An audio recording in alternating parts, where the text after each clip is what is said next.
This channel does not promote any violent, harmful, or illegal activities. All content provided by this channel is meant for an educational purpose only. Top quality और consistent performance के लिए सिर्फ silver pump नाम याद रखना। এবার police পরিচয় দিয়ে তৃণমূল কর্মীদের তাণ্ডব, রেহাই পেলেন না মাছ থেকে সবজি ব্যবসায়ী কেউই। সাব ইন্সপেক্টর পরিচয় দিয়ে ব্যবসায়ীদের মারধর করে ছিনতাইয়ের অভিযোগ দুই তৃণমূল কর্মীর বিরুদ্ধে। নিউ ব্যারাকপুরের 8 নম্বর রেলগেটের কাছে ব্যাপক চাঞ্চল্য। সায়ন হালদার ও সুগত বিশ্বাস নামে দুই তৃণমূল কর্মীর বিরুদ্ধে অভিযোগ। সবজি ব্যবসায়ীর মারধর করে 6000 টাকা ছিনতাইয়ের অভিযোগ। মাছ ব্যবসায়ীকে আটকে মাছ কেড়ে নেওয়ার অভিযোগ তৃণমূল কর্মীদের বিরুদ্ধে। সিসি ক্যামেরায় ধরা পড়েছে মারধরের ছবি। অভিযোগের ভিত্তিতে একজনকে গ্রেফতার করেছে নিউ ব্যারাকপুর থানার পুলিশ। আমরা পুলিশ, আমরা সিবিআই, এসআই, আমরা এসআই বলে নিউ ব্যারাকপুর এসআই। আমরা ওদের ফোন করতে স্যার বলতে স্যার, একজন বলতে স্যার বলে আমাদের কাছে মাস্টার জন্য নিয়ে নিয়েছে। আমার তুলে নিচ্ছে, ভয় দেখাচ্ছে, আমাকে ধরতে দিচ্ছে না, বলছে যে আমরা এসআই এবং আমরা সব চেক করব। তারপরে তো আমরা হচ্ছে পুলিশের লোক। তারপরে পায়ে হাতে ধরে কাতলাটাকে নিয়ে নিয়েছি। ওনারা পিছনে মাছটা চুরি করে চলে যাচ্ছিল। চিহ্ন মতো পাশে ভিডিও ফুটেজ দেখা হয়েছে এবং থানায় মোটামুটি কমপ্লেন করা হয়েছে। আমাদের ব্যবসায়ী সমিতির থেকে মাছের যে ব্যবসায়ী সমিতি আছে মোটামুটি কমপ্লেন করা হয়েছে। এখন দেখা যাক পুলিশ কি ব্যবস্থা নেয়। গতকাল মালদায় সিভিক ভলেন্টিয়ারদের দাদাগিরি দেখেছি। গাড়ি চালককে নামিয়ে বেধড়ক মারধর করতে দেখা যায় 3 সিভিককে। কখনো তৃণমূল কর্মী, কখনো সিভিক ভলেন্টিয়ার। এত সাহস এরা পাচ্ছে কোথা থেকে?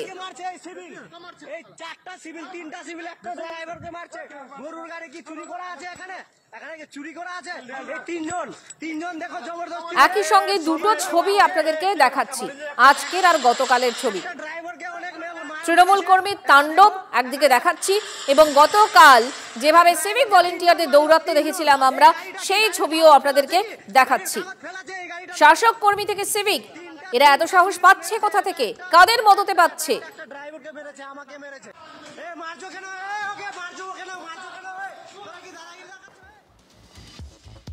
এরই মধ্যে আবার আজ সকালবেলা খড়ের গাদা থেকে যুবকের ঝলসানো দেহ, টুকরো টুকরো দেহ উদ্ধার হয়েছে। পাশে পড়ে পুড়ে যাওয়া স্কুটার। যুবকের দেহ উদ্ধার ঘিরে হেমতাবাদ থানার ধোয়ারি গ্রামে চাঞ্চল্য। প্রাথমিকভাবে জানা গেছে যে মৃতের নাম বিট্টু খেত্রী।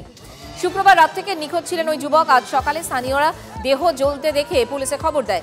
ঘটনাস্থলে রায়গঞ্জ পুলিশ, জেলার উচ্চপদস্থ কর্তারা, হেমতাবাদ থানার বিশাল পুলিশ বাহিনী। এই ঘটনাস্থল কার্যত বলা যায় নির্জন এলাকা। এই খড়ের গাদা যেখানে ঘটনা ঘটেছে তার ঠিক পাশেই কিন্তু একটি পুকুর রয়েছে। ক্যামেরায় দেখানোর চেষ্টা করব। এই পুকুর একদিকে যেমন রয়েছে, অন্যদিকে এক পাশে রয়েছে তেজপাতা বাগান, অন্যদিকে রয়েছে ভুট্টার ক্ষেত। কার্যত দূর দূরান্ত পর্যন্ত কোনো জনবসতি নেই।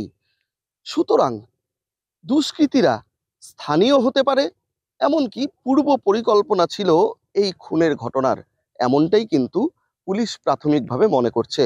এখন এই ঘটনার সাথে কারা কারা জড়িত রয়েছে তা নিয়ে কিন্তু পুলিশ তদন্ত শুরু করেছে। ইতিমধ্যেই ঘটনাস্থল ঘিরে রেখেছে পুলিশ।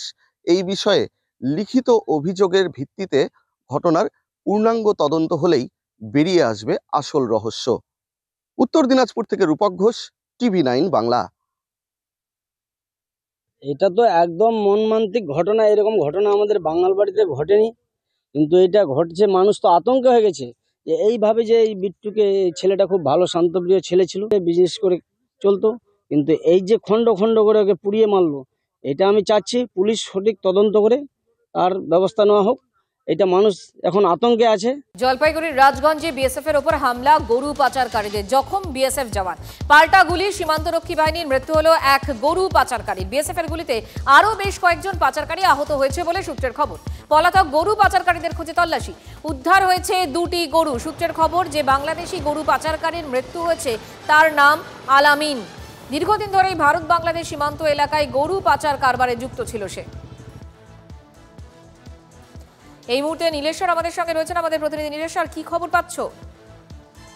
দেখো মঞ্জিরা, আজকে ভোর রাতের দিকে এই ঘটনাটি ঘটেছে বাংলাদেশে, ভারত বাংলাদেশ যে খালপাড়া সীমান্ত রয়েছে সেইখানে। ওখানকার যে 38 নম্বর গেট রয়েছে, সেই গেটের পাশে কাঁটা তার কাটে দুষ্কৃতীরা। পাচারকারীরা ওই কাঁটা তার কেটে যখন গরু পাচার করতে যাচ্ছিল তখন তাদেরকে বিএসএফ অ্যাটাক করে।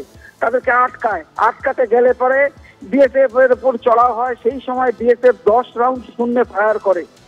এরপরে তারা আবার পুনরায় বিএসএফ এর উপর যখন আক্রমণ করে তখন বিএসএফ তাদের উপরে গুলি চালায়।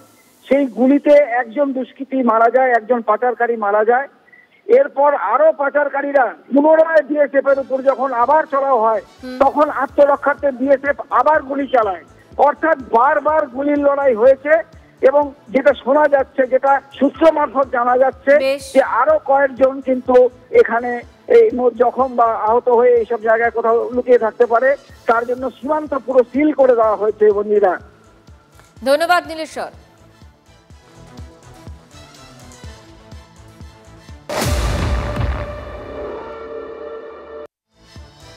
এবার একটু বাংলাদেশের দিকে নজর রাখি। ঢাকার বুকে হিজবুত পুলিশ তুমুল সংঘর্ষ।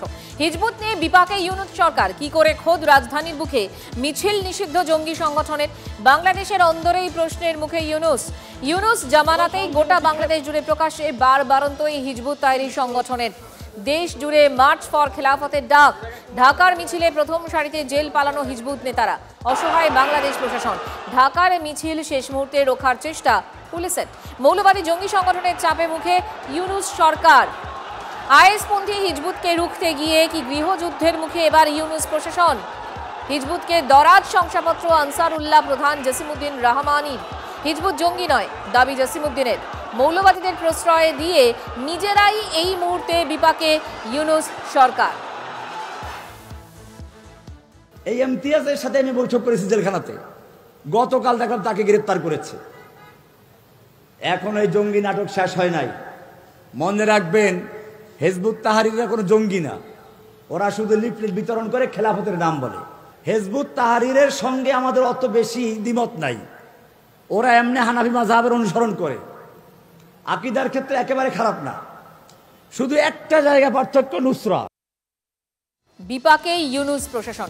আমরা কথা বলেছিলাম আন্তর্জাতিক সম্পর্ক বিশেষজ্ঞ দীপ্তাংশু চৌধুরীর সঙ্গে।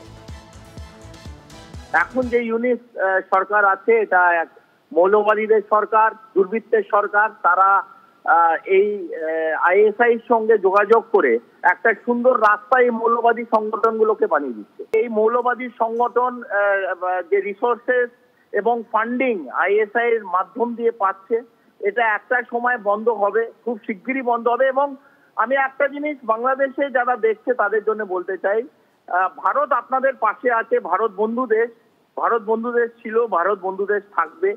এবং আমরা কিন্তু খুব ক্লোজলি মনিটর করছি।